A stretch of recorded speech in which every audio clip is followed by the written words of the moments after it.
Ng hapon sa tanan. Diha sa itong mga pagbasa, two of the great biblical cities were being prophesied of its destruction. First, atong unang pagbasa, the destruction of Babylon. Babylon is an ancient city, a biblical city. It is the city of luxury. Dato maning sudara ni nadiri ang tanan, center of commerce, everything, no, nadiri ang tanang mga matang sa negosyo, mga daghang kwarta. It is a city of self-sufficiency. Tungod sa iyang kadato niya, naana niya ang tanan makabuhi siya no sa iyang kaugalingon nga katawhan. It is a city of power. Siyempre kay dato ka, naapod nimo ang gahom. You have an armies, tanan nga mo protektar ug manalipod sa imong syudad, no, sa walls, your walls of your city. But diha sa atong ebanghelyo, diha sa atong unang pagbasa, rather, it becomes a dwelling place of demons. Nahimo kaning puloy-anan sa mga demonyo.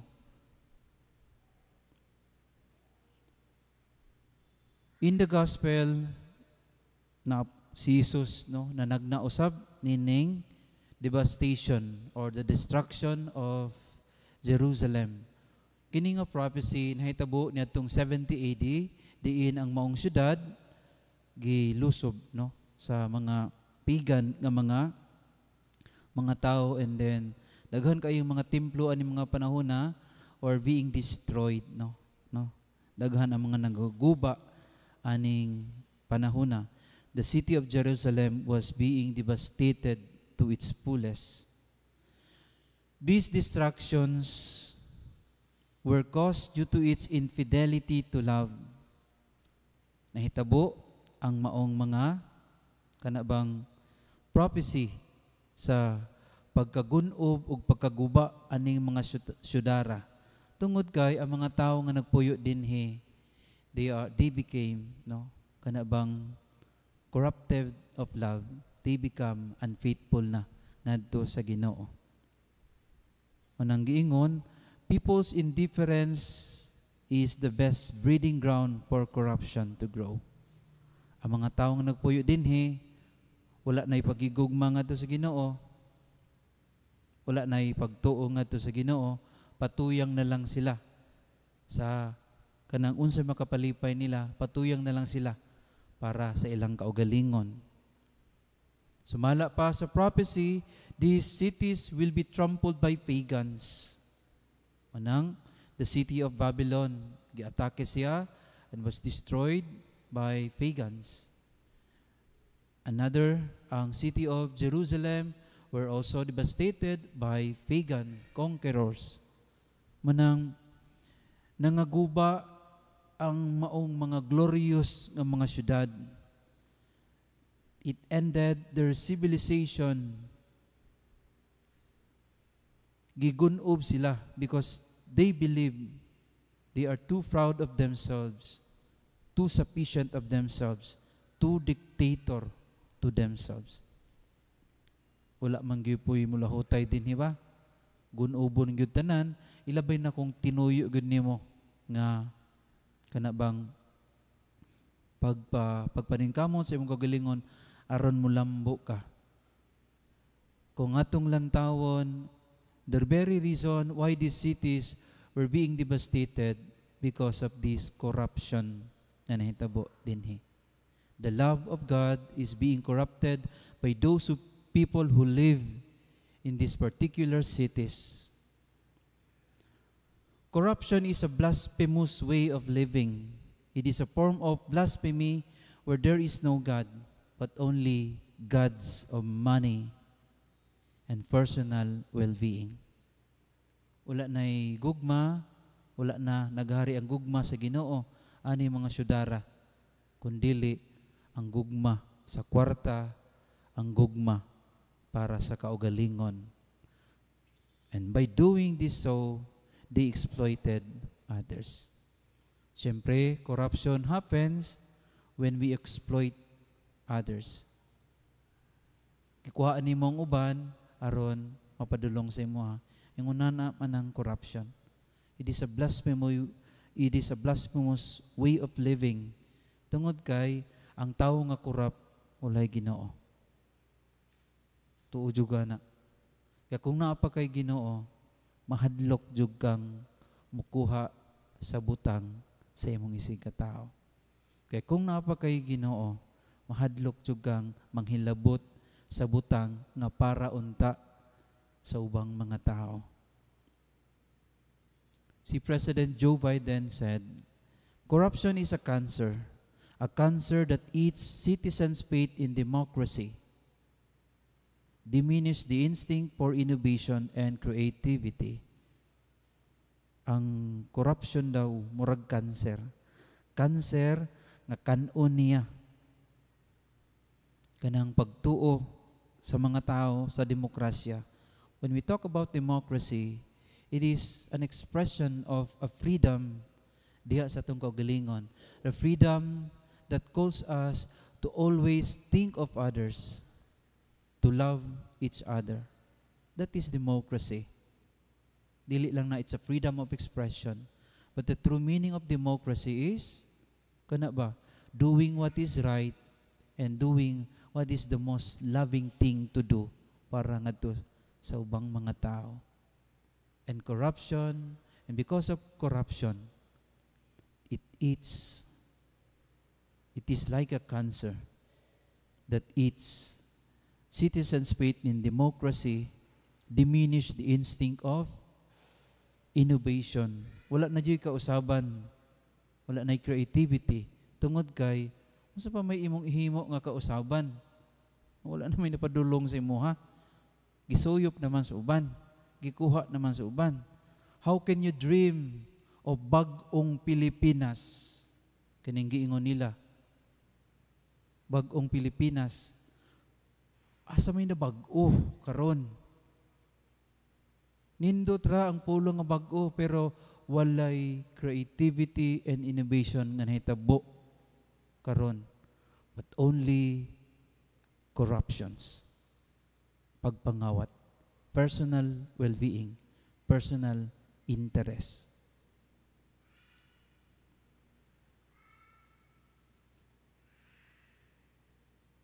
Kung makabantay mo sa dagan, sa mga pipila ka bulan karon, no? How this political crisis nga nahitabo karon sa atong nasod. This happened because of those people who only thinks for themselves. Kining mga bangi nga nahitabo karon, nahitabo ni because of interest.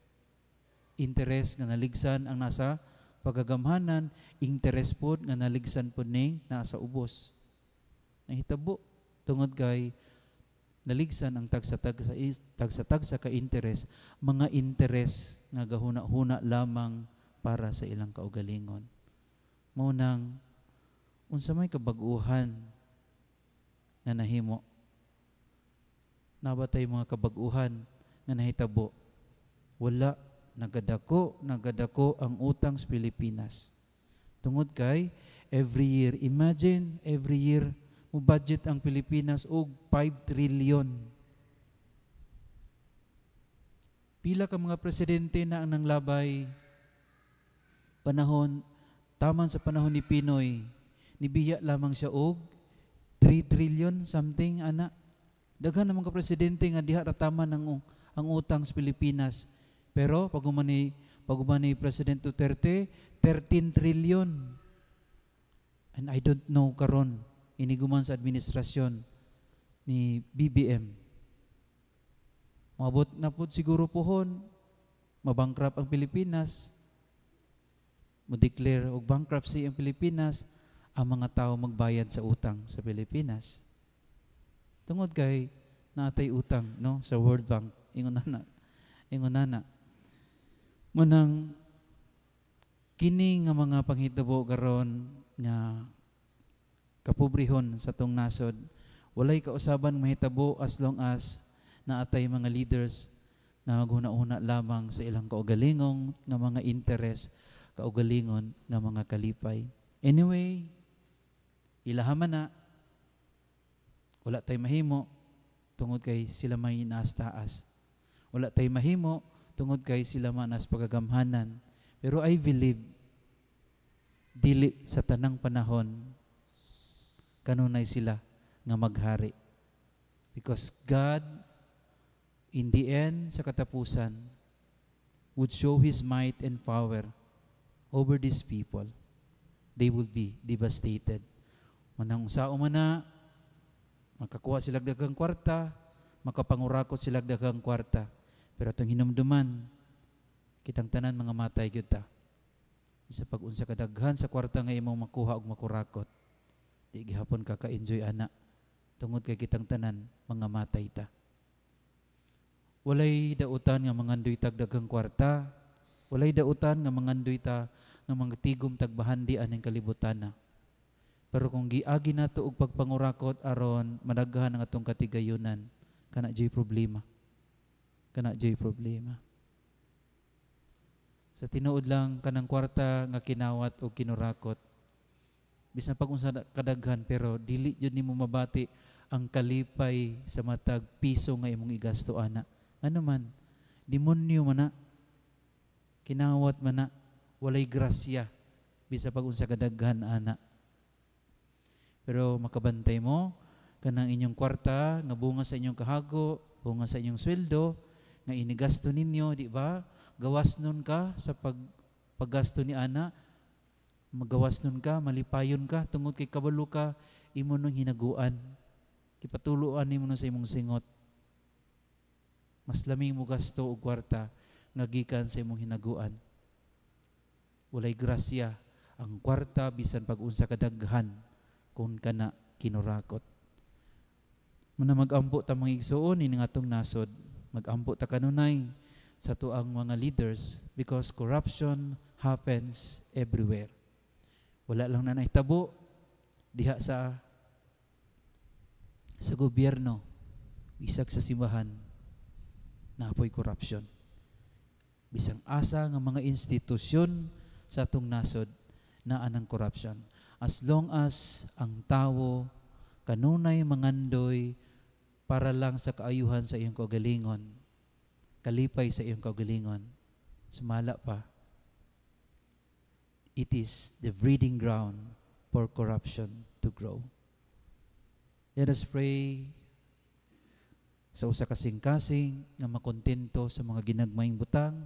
Let us pray para sa mga tao na unta makita nila ang kalipay dili lang sa dinaghan nga kwarta, bisan sa ginagmayng kwarta.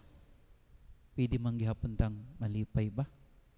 Di man kinahanglan dinaghan, dinagko aron malipay ta. Ang kalipay sa kinabuhi usab makita nato diya sa ginagmayng paagi kun kontento lamang kita sa unsay moabot diha sa tuang mga bulsa. Palihog manindom